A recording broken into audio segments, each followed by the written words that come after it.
چند ماه دیگه هم گذشت. محمد برای انجام آزمایشات به تهران رفت. تمام اون مدت من خودم رو توی اتاق حبس کرده بودم و اشک میریختم. دلم میخواست منم همراهش میتونستم برم. تا اینکه بعد 4 روز محمد برگشت. از شنیدن خبر اینکه مشکلش تقریباً بهتر شده بود و دیگه جای امیدواری بود خیلی خوشحال شدم. محمد برای همه شیرینی گرفته بود، اما فقط من میدونستم برای چی انقدر خوشحاله. هیچ کس نمیدونست که محمد عمل کرده. 2 ماه بعد سمیرا حالش یه روز خیلی بد شد. براش دکتر آوردن و قرار شد که بره آزمایش. دکتر بهش احتمال کمخونی داده بود. منم اون شب حال خوبی نداشتم و تا صبح کابوس میدیدم. از دلشوره به حال مرگ افتاده بودم. تو خواب محمدو میدیدم که از من دور میشه و من هر چی تلاش میکنم نمیتونم بهش برسم. فردای اون روز سمیرا همراه با حاجی و محمد رفت تبریز. من تو اتاقم نشسته بودم و با شونه زدن موهام سعی می کردم یکم خودم رو سرگرم کنم. مریمم یه چند دقیقه اومد پیشم. بهم گفت چرا رنگ و روت انقدر پریده؟ گفتم حالم خوبه. فقط از دیروز خیلی اضطراب دارم و اصلا نتونستم بخوابم. مریم یکم با هم صحبت کرد و رفت. از ظهر گذشته بود که محمد و سمیرا و حاجی برگشتن. دست حاجی یه جعبه شیرینی بود و مشخص بود که خیلی خوشحاله. در کمال بهت و ناباوری خبر بارداری سمیرا رو شنیدم. نمیدونستم باید برای محمد خوشحال باشم یا ناراحت باشم برای تقدیر شوم خودم. فقط 1 ماه تا پایان صیغمون مونده بود و منم حیرون و هراسان مونده بودم در مقابل آینده‌ای که نمیدونستم چی برام میخواد رقم بخوره. وقتی محمد خبر بارداری سمیرا رو بهم داد گریه کردم. اونم دلداریم داد و بهم گفت نگران نباشم و همه چی درست میشه. اما من انگار بهم الهام شده بود که دوباره بدبختیام شروع شده.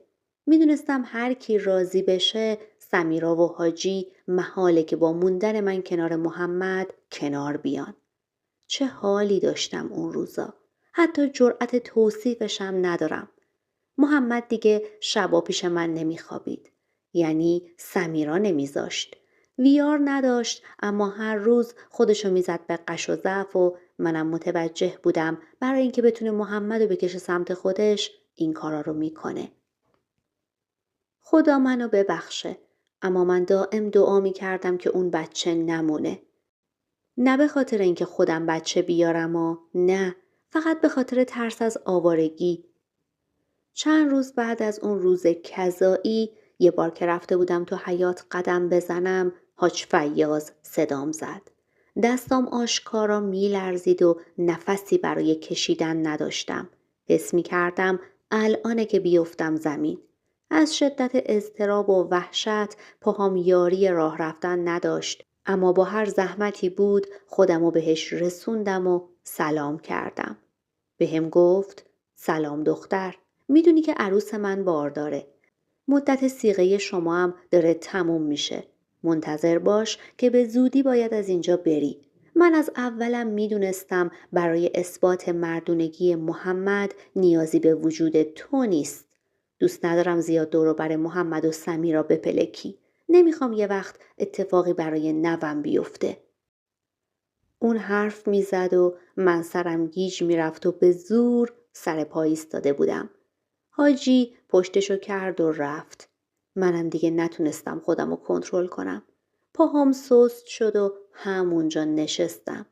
چشمام از اشک لبریز بود و دلمم از غم پر. آروم گفتم خدایا منو میبینی؟ این انصافه؟ من محمدو وادار کردم عمل کنه. خدایا من که کسی رو ندارم. الان کجا برم؟ عجیب دلم هوای مادرم و بیبی رو کرده بود. اما من اجازه بیرون رفتن نداشتم. می ترسیدم اگه ازشون بخوام که اجازه بدن من برم سر خاک مادرم دیگه راهم ندن و به هم اجازه برگشت ندن. بلند شدم و به هر زحمتی که بود خودم رو به اتاقم رسوندم. یه گوشه‌ای کز کرده بودم و داشتم به حال خودم اشک میریختم که در زدن. مریم بود. متوجه حالم شده بود و اومده بود پیشم. کنارم نشست. گفت الناز حالت خوبه؟ دیگه نتونستم خودم رو کنترل کنم. خودم رو انداختم تو آغوشش و گریه کردم. مریم هم برای من گریه میکرد و دلداری میداد. براش درد و دل کردم و گفتم اگه منو بندازن بیرون من هیچ جایی برای رفتن ندارم. براش تعریف کردم که از اون روز به بعد محمد حتی یک شبم کنار من نیامده. مریمم با هم صحبت کرد و به هم گفت سعی میکنه به هم کمک کنه. بعد نیم ساعت مریم رفت. من اون روز حتی ناهارم نخوردم و شب که شد هیچکس برای شامم صدام نکرد. خیلی گرسنه بودم اما دلم نمیخواست برم بیرون. از محمد به شدت دلگیر بودم و دل شکسته. فکر نمیکردم انقدر زود و راحت منو فراموش کنه. نیمه های شب که همه خواب بودن دیدم یه صدایی میاد. اتاق تاریک بود و چیزی نمیدیدم. یه لحظه نزدیک بود از ترس جیغ بکشم که صدای آشنای محمد رو شنیدم. آروم گفت الناز، الناز بیداری؟ نفهمیدم کی چشمام خیس اشک شد و خودم رو انداختم تو آغوشش. نمیدونم چقدر طول کشید اما تمام پیرهن محمد خیس از اشکای من بود. چقدر با نوازشش آروم می شدم و چقدر دلم می خواست اون لحظه ها دنیا متوقف بشه یا نه من همون لحظه بمیرم. اون شب بعد مدت ها خودم رو به دست محمد سپردم و دوباره با هم رابطه داشتیم. چند ساعت بعدش در حالی که به هم قول داد هوامو داشته باشه خداحافظی کرد و یواشکی رفت. چند هفته دیگه هم گذشت. محمد دیگه پیشم نیامد. یه شب که همه بودن اسمت خانم منو صدا کرد و گفت حاجی کارت داره. با استرس زیاد رفتم پایین. همه نشسته بودن و به من خیره بودن. حاجی به هم گفت فردا مهلت صیغت تموم میشه و باید از اینجا بری. حاج خانم سرش رو انداخته بود پایین و حرف نمیزد. سمیرا با نفرت نگاهم میکرد و محمدم توی جمع نبود. در اون میون تنها نگاه دلسوزانه مریم بود که به هم دلگرمی میداد. هیچ حرفی نزدم. یعنی نمیخواستم گریه کنم. دوست نداشتم بیشتر از این خودم رو خوار و خفیف کنم و آروم گفتم چشم. بعدم برگشتم تو اتاق تنهاییام و دوباره گریه کردم. بازم مریم اومد پیشم و دلداریم داد. بهش گفتم من هیچ کس و هیچ کجا رو ندارم. مریم دلش خیلی به حالم سوخت. رفت. دوباره برگشت و یه مقدار پول با یه یادداشت داد بهم. گفت این آدرس خونه خاله منه که زنجان زندگی میکنه. برو اونجا پیشش و بگو مریم منو فرستاده و شرایطتو براش بگو. حتما بهت کمک میکنه. با قصه وسایلم رو جمع کردم و با ناامیدی یه گوشه نشسته بودم. منتظر محمد بودم. دلم نمیخواست بدون خداحافظی برم. اما محمد نیامد. نمیدونید چقدر دلم اون لحظه شکست. حاج خانم اومد داخل و بهش سلام دادم. گفت دختر جون متاسفم که نتونستی کاری که قرار بود انجام بدی رو تموم کنی. اما دیگه مهلتت تموم شده. اینو به عنوان مهریه از ما قبول کن. اما به حاج فیاض در موردش حرفی نزن. دستشو گرفت سمتم. یه جفت گوشواره بود با مقدار تقریبا زیادی پول. گفت اینو بگیر تا بتونی فعلا یه کاری یا جایی رو برای خودت پیدا کنی. برای یه مدت برات بسته. با خجالت ازش تشکر کردم و حاج خانومم رفت.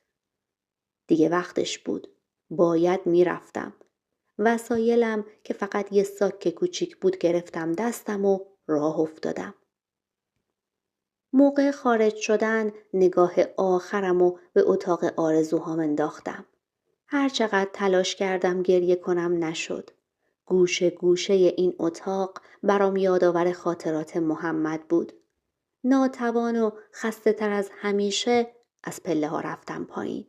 کنار پله ها مریم بود. بغلم کرد و گفت نگران هیچی نباشم و برم پیش خالش. البته اینا رو آروم و در گوشم گفت. بعدم دوباره خداحافظی کردم و رفتم. داشتم میرفتم که صدای سمیرا رو شنیدم. داد زد. هی دختر، یادت باشه که تو فقط یه حرومزاده‌ای. یه حرومزاده هیچ وقت نمیتونه یه آقازاده به دنیا بیاره. برو که دیگه هیچ وقت چشمم به اون قیافه نحست نیفته. فکر کردی میتونی شوهر منو از من بگیری؟ سرمو انداختم پایین و بدون هیچ حرفی فقط رفتم. از اسمت خانومم خداحافظی کردم. تو نگاهش رنگ غم بود. اگرچه زیاد چشم دیدن منو نداشت، اما حال اون روز من به حدی زار بود که حتی کلاغای آسمونم به حالم گریه می کردن. قدم به قدم حیات عمارت رو طی می کردم و همه چی تو ذهنم عین برق میگذشت. گوشه گوشه عمارت بچگیای پدر و مادرم رو می دیدم که می دویدن. انگار صداشون رو می شنیدم. به در اصلی که رسیدم یه لحظه برگشتم و به همه چی خیره شدم. با خودم گفتم الناز، من نوه این عمارت بزرگم. بی پدر، بی مادر، عروس اینجا هم بودم، اما تقدیر شوم من دست بردار نبود. یه پام میرفت و یه پام نه. مغزم میرفت و قلبم نه. به هر حال از عمارت خارج شدم. اولش به هر سختی که بود خودم رو رسوندم قبرستون. شاید برای خیلیاتون عجیب باشه، اما اون لحظه تنها جایی که من داشتم برم قبرستون بود. تا نزدیکیای غروب اونجا بودم و گریه می کردم. دیگه بدنم کرخت شده بود و سرم هم درد می کرد. هوا که دیگه داشت تاریک می شد، قبرستون وحشتناکتر می شد. تا تونستم با بیبی و مامانم درد و دل کردم. به اندازه یه عمر باهاشون حرف زدم. راستش هی میخواستم لفتش بدم تا شاید محمد بیاد. اما نیامد. محمد هیچ سراغی از من نگرفت و منم با دلی شکسته تر و تنی خسته تر از همیشه به راه افتادم. واقعا پاهام به زور روی زمین کشیده میشد. چند ساعتی تو راه بودم. از روستا خارج شده بودم و همینطور بی هدف راه جاده خاکی روستا رو در پیش گرفته بودم. دوباره تاریخ داشت تکرار می شد. من با نطفه‌ای چند روزه که از وجودش کاملا بی خبر بودم، مثل همون روزایی که مامانم راهی تهران شد، در حرکت بودم. چند ساعت گذشت. نمیدونم. حساب زمان و مکان از دستم در رفته بود. یه مینیبوس آبی از دور به هم نزدیک شد. اضطراب داشتم اما خیلی خسته بودم. آروم دست تکون دادم. نزدیکتر که شد نگه داشت. رانندش یه پیرمردی بود. به هم گفت دختر کجا میری تک و تنها این وقت شب؟ خطرناکه. گفتم میخوام برم شهر. اونجا پدرم منتظرمه. با دستش به هم اشاره کرد و گفت بیا سوارشو میرسونمت. منم میخوام برم تبریز. سری سوار شدم. طی مسیر کلی دروغ دست و پا کردم و تحویلش دادم. به تبریز که رسیدیم به هم گفت پدرت کجاست؟ گفتم ترمیناله. میخوایم با هم دیگه بریم زنجان، خونه یه مامان بزرگم که حال نداره. لطف کرد و منو رسون ترمینال. خدا خیرش بده، وگرنه کلی حیرون پیدا کردن ترمینال می شدم. خواستم از پولی که مریم و حاج خانوم به هم دادن محبتشو جبران کنم که قبول نکرد. بعد خداحافظی رفتم سمت مغازه‌ای که کنار ترمینال بود. هوا یکم روشن شده بود. کمی خوراکی خریدم. خیلی گرسنه بودم. البته با اون همه قصه و اضطرابی که تو وجودم بود به زور از گلوم میرفت پایین. برای بلیط خریدنم کلی مصیبت کشیدم. چون کم سن و سال و تنها بودم و به همم بلیط نمیدادن. از صبح درگیر تهیه بلیط بودم تا آخرش با کمک یه خانوم که با دخترش راهی زنجان بودن منو به عنوان دخترش معرفی کرد تا آخر شب تونستم بالاخره راهی شهری بشم که هیچ کسو نمیشناختم و هیچ کجاشم بلد نبودم. خیلی هم دلنگرون بودم. اگه خاله مریمم منو قبول نمی کرد دیگه واقعا نمیدونستم باید چی کار کنم. خودمو اول به خدا بعدم به سرنوشت سپردم. وقتی رسیدم زنجان با کمک همون خانوم تونستم آدرس رو پیدا کنم. به در خونه که رسیدم یه نگاهی به اطراف انداختم. یه کوچه بود با چند تا خونه ویلایی و قدیمی. طبق نوشته مریم در خونه یه در توسی رنگ بود. همه یه بدنم سرد شده بود از سردی هوا، از درونم یخ کرده بودم. ته مونده انرژیم و حواله انگشتای یخ زدم کردم و با بسم الله گفتن چند تا ضربه نسبتاً محکم به در زدم. یه چند دقیقه صبر کردم دیدم خبری نشد. دوباره در زدم. خدا خدا می کردم که آواره نشم. دوباره بسم الله گفتم و محکم تر زدم. چشمامو بسته بودم و تون تون صلوات می فرستادم. صدای یه زن جوان اومد که می گفت کیه؟ امیدوار شدم. یه چند لحظه که گذشت در حیاط باز شد. من در مقابل دختری هم سن و سال خودم قرار گرفتم که با اضطراب بهش سلام کردم. اونم گفت سلام بفرمایید. گفتم من النازم با خدایا یادم رفته بود اسم خالشو بپرسم. حالا من بگم با کی کار دارم؟ گفتم با خاله مریم خانم کار دارم. دختری که مشخص بود از دیدن من اون موقع صبح اونم با اون حال و روز تعجب کرده گفت مریم کیه؟ دست و پامو گم کرده بودم. نکنه مریم بهم دروغ گفته و سر کارم گذاشته. گفتم مریم منظورم عروس حاج فیاضه که تبریزن. گفت آهان مریم دختر خالمه. مامانم نیست. شب میاد. بفرمایید. نمیتونستم بهش تعارف کنم و بگم نه وقتی مادرتون اومدن مزاحم میشم. چون واقعا دیگه از خستگی رو پا بند نبودم. فقط آروم گفتم مزاحمتون نباشم. گفت نه خواهش میکنم بفرمایید. داخل شدم. یه حیاط نسبتاً کوچیک اما حسابی تمیز و مرتب بود. پله های زیادی تا ایوون میخورد و دور تا دور نرده ها رو حسیر کشیده بودن. پشت سر اون دختر که هنوز اسمشم نمیدونستم داخل شدم. همه جا از تمیزی برق میزد. گنجه های تزئین شده با قلاب بافی و پشتی های دستباف قشنگی دور تا دور پذیرایی منظم چیده شده بود. بازم روش رویه های قلاب بافی شده بود. انقدر مرتب روی پشتی ها کشیده شده بود که انگار 1000 بار سانتو اندازه شده بودن. خلاصه فضای خونه نشون دهنده وجود یک زن کاملا تمیز و با سلیقه بود. برام چایی آورد و چند تایی هم فطیر محلی که بدون تعارف همه رو خوردم. گرمای خونه خاله خانوم باعث شد کم کم خون تو رگای یخزده من جاری بشه و کم کم گرمم بشه. دختر خاله به هوای آوردن میوه رفت تو آشپزخونه. در همون حین من اصلا نفهمیدم چطور شد که همونجا خوابم برد. چند ساعت شد بازم خاطرم نیست. اما وقتی بیدار شدم تو پذیرایی خواب بودم و یه پتو هم انداخته بودن روم. صدای پچ پچ از آشپزخونه می اومد. اولش شوکه شده بودم و با خودم می گفتم اینجا کجاست و من کجام.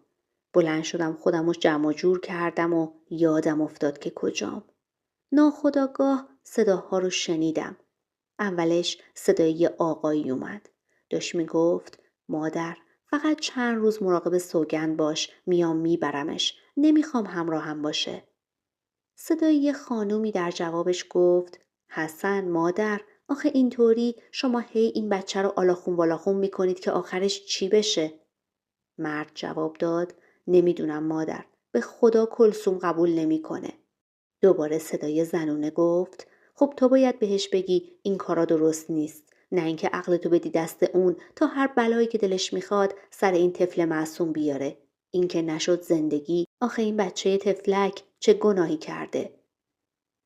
مرد جواب داد خواهش میکنم مادر. فقط همین یه بار.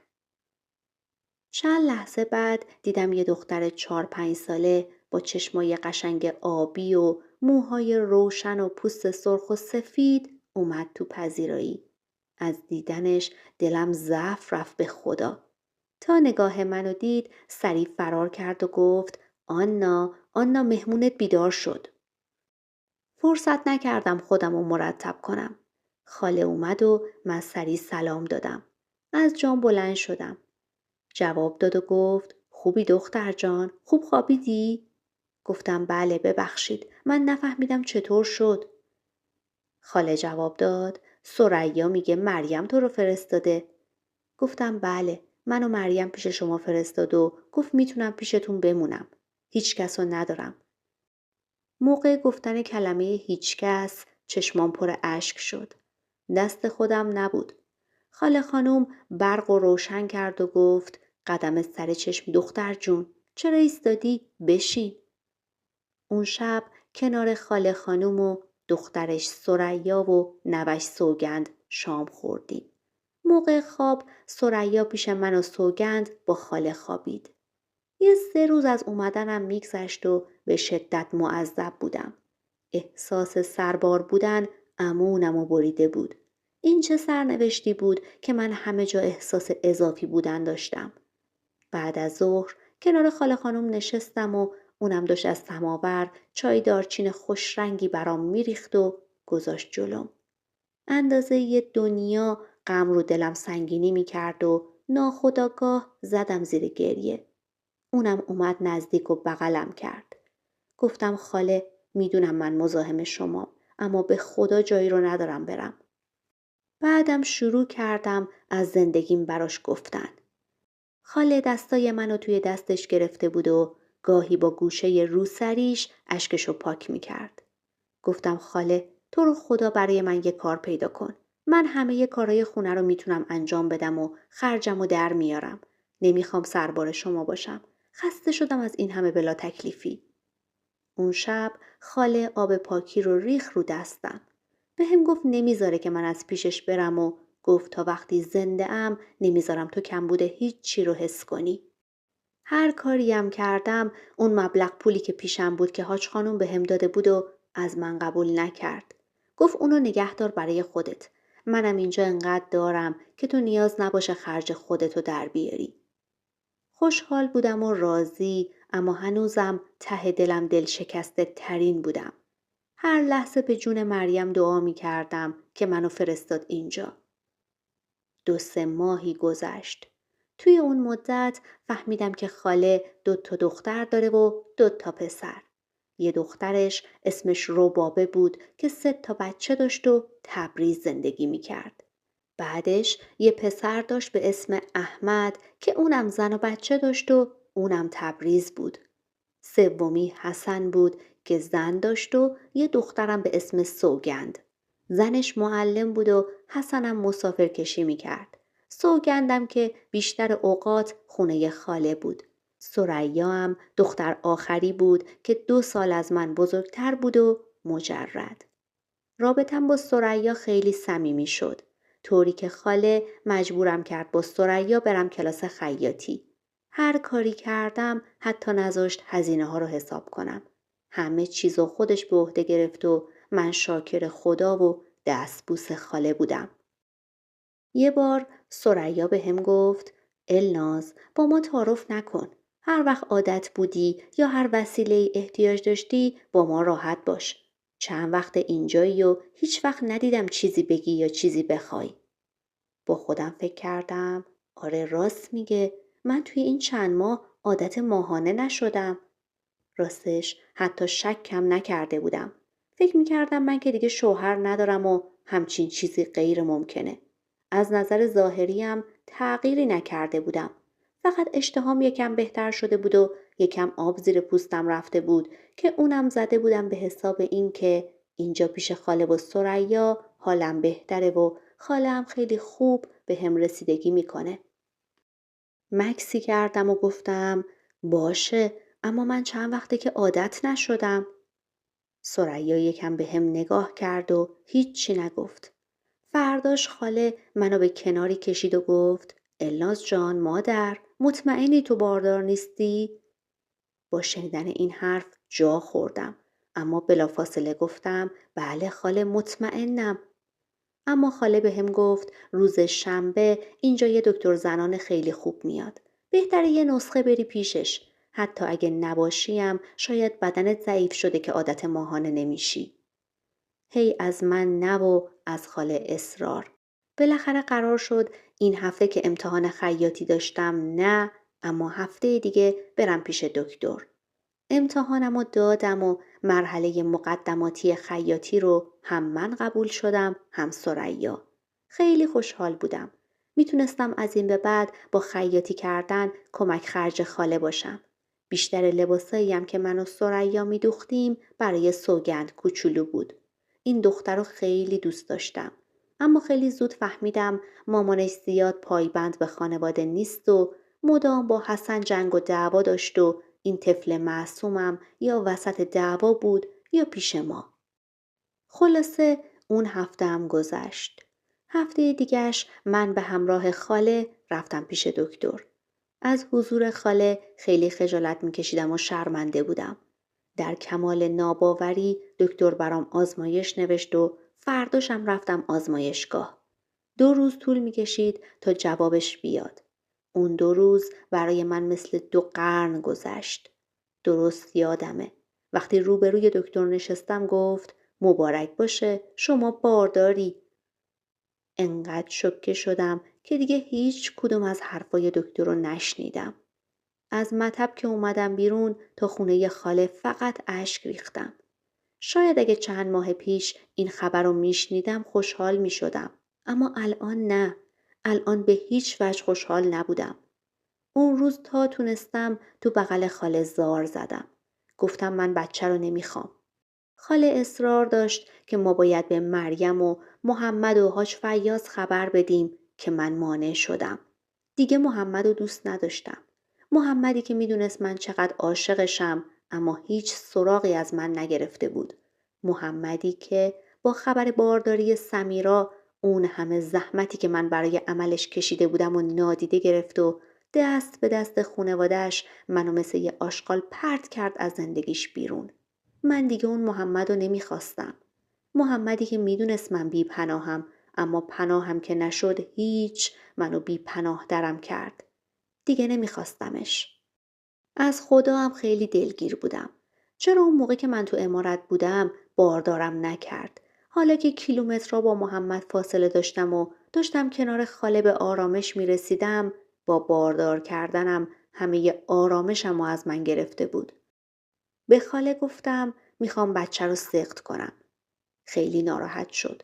انقدر از گناهش برام گفت تا آخر پشیمون شدم. گفت به دنیا بیارش حتی اگه نخواستیش من بزرگش میکنم. بسپرش به خودم.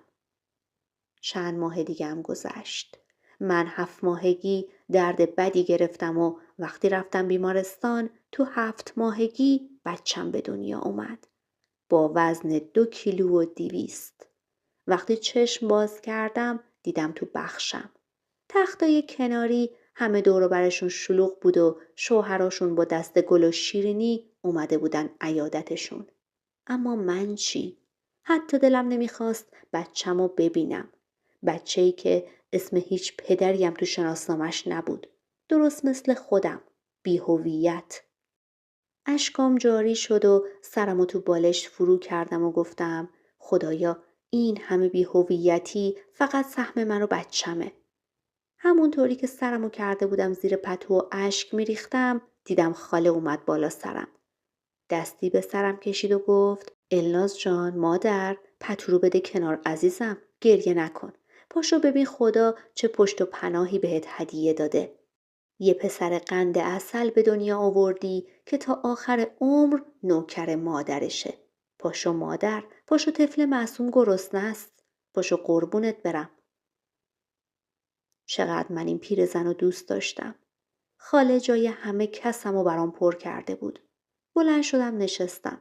خاله همونطوری که قربون صدقم میرفت پسرمو داد بغلم. درد زیادی داشتم اما کمکم کرد به پسرم شیر بدم. چقدرم کوچولو بود. به زور سینمو گرفت و اولش خیلی سختش بود. هی گریه میکرد. کلافه شده بودم و خاله بهم میگفت صلوات بفرست تا بچت آروم بشه. با همون شیر خوردن اول پسرم شد همه وجودم. انگار با شیری که از من به بچم منتقل شد مهر مادریم جریان پیدا کرد. حالا من دختر بی کس و کار، به قول مردم حرومی، تو سن 16 سالگی مادر شده بودم. اسم پسرمو گذاشتم علیرضا. نظر امام رضا بود. همون روزایی که با محمد برای دوا دکتر به جای مشهد رفته بودیم تهران، تو دلم با امام رضا عهد کرده بودم. با به دنیا آمدن علیرضا چند ماه افسردگی گرفته بودم که با عنایت خدا و به لطف خاله و ثریا کم کم حالم بهتر شد. زندگیم رنگ و بوی خوبی گرفته بود. خونه با حضور علیرضا یه شکل دیگه ای شده بود و همه خیلی خوشحال بودن. علیرضا 4 ماهش که شد من دوباره کلاس خیاطی رو شروع کردم. برای ثریا هم هر روز خواستگار می اومد. با هر خواستگاری که برای اون می اومد من گریه می کردم. وقتی می دیدم حق انتخاب داره و خونواده داره و خالم عین کوه پشتشه دلم می شکست. یه روز یه پسری اومد خواستگاریش به اسم عباس که مکانیک بود و پسر خیلی خوبی هم بود. بعد چند جلسه بالاخره جواب بله رو دادن و ثریا هم نامزد شد. علیرضا روز به روز بزرگتر و شیرین‌تر می شد. از همه جالبتر شباهت عجیبش با محمد بود. من کاملا از عمارت و اهالیش بیخبر بودم. حتی مریمم ندیده بودم تا بالاخره شب عروسی ثریا رسید. علیرضا 7 ماهش بود. مریم رو توی جشن اون شب دیدم. کلیم خوشحال شدم. چند ساعتی کنار هم بودیم. مریمم 3 ماه باردار بود. از همه چی برام تعریف کرد. گفت بچه سمیرا تو 5 ماهگی سقط شده و سمیرا هم افسردگی گرفته. راستش دلم خنک شد. اون شب به خوبی و خوشی گذشت و ثریا و شوهرش رفتن سر خونه زندگی خودشون. موقع خداحافظی ثریا عین یه خواهر واقعی منو تو آغوش گرفت و بهم گفت جون تو و جون مامان. منم بوسیدمش و از ته دل براش آرزوی خوشبختی کردم. اون شب مریم از من خواست جریان علیرضا رو به محمد بگم. قسمش دادم به بچه تو شکمش که چیزی رو به محمد نگه. دوست نداشتم همین یه ذره آرامشی که من دارم با اومدن دوباره محمد و خانوادش به زندگیم از بین بره. موقع خداحافظی مریم منو بغل کرد و گفت اون خانواده در حق من و مادرم خیلی بد کردن. اشک تو چشمام جمع شد. لحظه‌ای رفتن گفت جواد همون روزایی که دنبال کار بوده و مادرت توی مسافرخونه تنها منتظرش بوده از شدت بیپولی زنگ زده بوده به حاج فیاض. همینطوری هاج و واج و مات و مبهوت به مریم نگاه می کردم.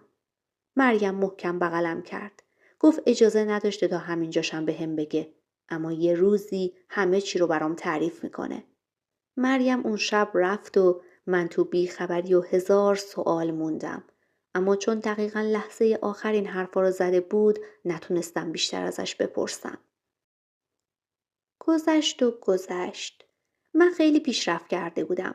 سفارشاتم روز به روز بیشتر می شد. با یه آقایی که از آشناهای خاله بود یه تولیدی زدیم.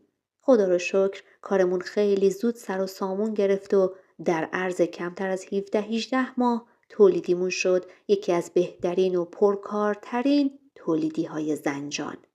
ثریا هم بعد ازدواجش اومد همونجا مشغول کار شد. خیلی روزای شیرینی داشتم. هر روز بعد از ظهر خسته از سر کار برمیگشتم.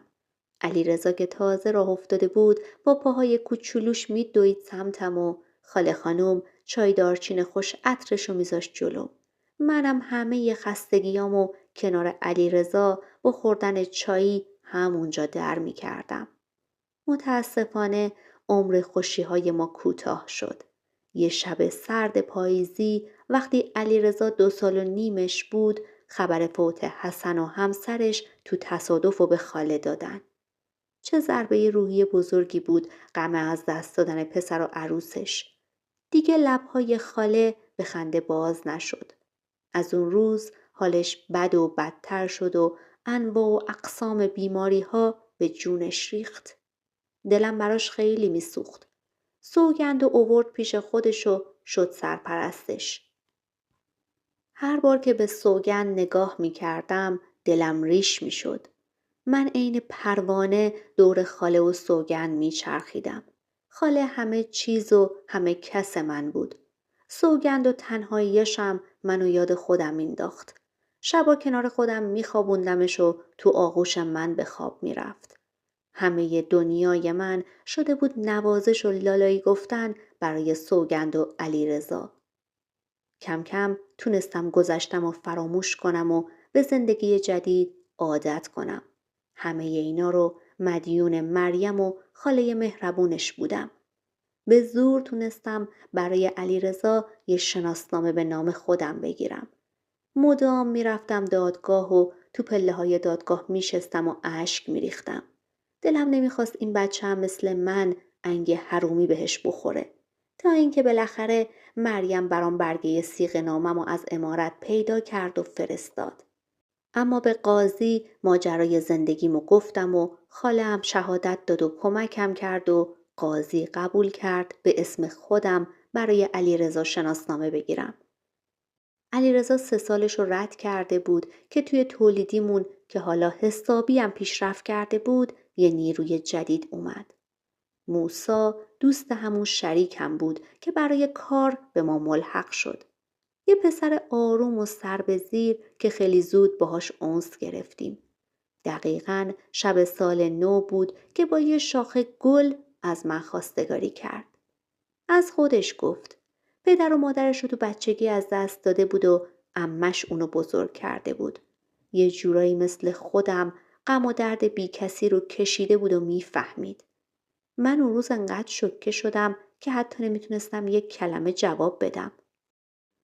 موسا در حالی که تون عرق رو پیشونیشو پاک میکرد به هم گفت تا پایان تعطیلات نوروز میتونم به پیشنهادش فکر کنم. دروغ چرا؟ با دیدن موسا عین اون روزایی که توی امارت بودم قلبم تون نمیزد. با چشماش ذوب نمیشدم. اینو حاصل بزرگتر شدنم میدونستم. نه بیمیل و علاقگیم. من دیگه حالا یه مادر تقریباً 20 ساله بودم که کلی سرد و گرم روزگار رو چشیده بودم. وقتی درباره پیشنهاد موسا با خاله صحبت کردم مثل همیشه یه چای دارچین خوشمزه داد دستم و گفت زندگی مثل همین چایی میمونه. تو باید هر لحظه با عطر و طعمش زندگی کنی و لذت ببری. موسا هیچی نداشت. خاله اعتقاد داشت همین که غم منو میتونه درک کنه کافیه. بعدم بدون اینکه به من بگه رفته بود درباره گذشته من و پسرم تا حدودی برای موسا توضیح داده بود. اونم همه چی رو پذیرفته بود. اینطوری شد که شب 13 به در با عمش رسما اومدن خواستگاری من. اون شب خیلی اضطراب داشتم اما بودن خاله کنارم دلگرمم میکرد. جواب مثبت دادم و عقد کردیم. خیلی دلم میخواست لباس عروس بپوشم. مهمون زیادی نداشتیم اما خاله هم منو آرایشگاه برد هم ثریا برام یه لباس عروس خیلی قشنگ دوخت. تو آینه که نگاه کردم از دیدن خودم به وجد اومدم. زندگیمون همون شب آغاز شد. خیلی خوب و شیرین بود. زندگی کنار مردی که واقعا دوستم داشت و عاشق زن و زندگیش بود. اما نمیدونم چی شد که یه روز فهمیدم موسا اعتیاد داره. دلم شکست و کلی گریه کردم. حتی بحثمونم شد. اما حقیقت اینجا بود که من بدون موسا یه لحظه هم نمیتونستم تنها زندگی کنم. موسا مرد خوبیه و تنها عیبشم اعتیادش بود. خیلی خوابوندیمش کمپ اما نشد. الان چند سالیه که خاله فوت شده. قسم میخورم حتی از مادرم هم براش بیشتر بیتابی کردم. به جرأت میگم اون روزی که خاله تنهام گذاشت من دوباره یتیم شدم و طعم یتیمی رو با همه وجودم حس کردم. برای مراسم فوت خاله مریم دوباره اومد زنجان. یه شب اونجا موند. خیلی از روزگار پیشش گله کردم. یه چیزی گفت که شوکه شدم. جواد تو کانادا بود و تصادف کرده بود و از کمرم فلج شده بود. بهم گفت زن داشته و زن و بچه‌شم ولش کردن. تمام دار و ندارشم خوردن و فیاض خان میخواد بیارتش پیش خودش. از من پرسید دوست دارم برم پیش جواد و سوالامو ازش بپرسم و ثابت کنم پدرمه. مات و مبهوت مونده بودم. اما گفتم نه، بابای سالم به دردم نخورد. حالا برم دنبال بابای ناقصی که میدونم میخواد همه کاراش بیفته گردن من. ازش متنفر بودم. باورم نمیشد که همچین ظلمی در حق من و مادرم کرده. تا چند وقت دل و دماغ کار کردن نداشتم. هم فوت خاله، هم فهمیدن حقیقت وحشتناک زندگی مادرم. اما به لطف خدا و به عشق موسی کم کم حالم بهتر شد. سوگندم ماما زندگی میکنه. عین دختر نداشته منه و هنوزم عاشق چشمای آبیشم. چند سال بعد خدا یه پسر دیگه هم بهم داد که اسمشو گذاشتم محمد رضا. مریم هنوزم رازدار منه و منم عاشق وفاداریش. ای کاش امثال مریم و خاله نسلشون روز به روز بیشتر بشه. کم و بیش از محمد خبر دارم. هنوزم بچه‌ای نداره و سمیرا هم بعد اون جریان ناراحتی زنان گرفته و شنیدم رحمشم در آوردن و دیگه بچه دار نشده. الان دیگه من به اون حد از آرامش رسیدم که زندگیشون دیگه برام مهم نیست. حتی از عذابشونم دیگه دلم خنک نمیشه. اما حقیقتش من اصلا نتونستم ببخشمشون. هنوزم حرومزاده گفتناشونو که یادم میفته دلم میلرزه. باورم نمیشه که هیچ کس حرف مادر مظلوم بدبخت منو قبول نکرد. من دختر سید جوادم. دختر سیدی که هیچ وقت پیشوند سادات بودن رو اسمم نوشته نشد. اما هستم. من نمی بخشم کسی رو که به سید اهل بیت گفت حرومزاده. عشق من موسی و بچه ها من که دیوانه وار دوستشون دارم. موسی اگه حتی تا آخر عمرشم مصرف کننده باشه اما من ناامید نمیشم. دوباره ترکش میدم. حتی اگه دوباره بره سمت مواد بازم میخوامش. با تمام وجود میخوامش. اعتیادی بیماریه و موسی با همین بیمار بودن غیرت و شرفش به 1000 تا یه حاج فیاض و محمد میارزه. پسرام منو میپرستن. چند سال بعد ازدواجمون موسی رفت دادگاه تا به اسم خودش برای پسر من شناسنامه بگیره. هنوزم که هنوزه پسرم نمیدونه بابای واقعیش کیه. سوگندم که پیش ما زندگی میکنه. عاشقانه دوستش دارم و نازکتر از گل بهش نگفتم. همونطوری که خاله با هم رفتار میکرد. زندگیمون سختی هم داره. بالا پایین زیاد داشتیم. اما راضیم و خدا رو شکر. سالها گذشته. سوگند ازدواج کرده و موسی هم بهترین جهازو بهش داد. چند سال بعد حاج فیاض سکته کرد. نیمی از بدنش هم فلج شد و چند وقت بعدش هم فوت شد. شاید اگه حاجی کمی با من و مادرم مهربونتر بود الان زندگیمون خیلی فرق میکرد. به مریم هم گفتم هیچ وقت از بابام بهم نگه. حتی نگه زنده است یا مرده. مریم هم بهم احترام گذاشت و دیگه هیچ وقت در مورد سید جواد بهم نگفت. بگذاریم که من به خدا واگذارشون کردم. شنیدم محمد و برادرش بعد فوت حاج فیاض عمارت رو فروختن. چون مساحت خیلی بزرگی داشت. تمامش قطع بندی شد و هر قسمتش هم به یکی دادن. شاید حدود 200 تا خونه اونجا ساخته شد. حالا هر گوشه از خاطرات پدر و مادرم بعدم من افتاده گوشه خونه یکی از مردم که نمیدونن زمینی که توش خونه ساختن چه خاطره هایی که توش دفن نشده. پسرم الان لیسانسشو گرفته و سربازه. دختر همسایمونم دوست داره که انشالله قراره برای بعد خدمتش بریم خواستگاری. خدا رو شکر میکنم که لطف و عنایتش رو از من دریغ نکرد و بالاخره من طعم خوشبختی رو چشیدم. هنوز که هنوزه دلم ضعف میره برای خاله و چای دارچیناش. هر پنجشنبه به نیتش چای دارچین تو بهشت زهرا خیرات میکنم و از ته دل از خدا میخوام یه روزی تو قیامت خاله نازنینم و ببینم و بازم بهش بگم چقدر زندگیمو مدیونشم. ممنونم که داستان زندگی منو گوش دادید و ممنون از کانال خوب داستانگو که راوی زندگی من بود.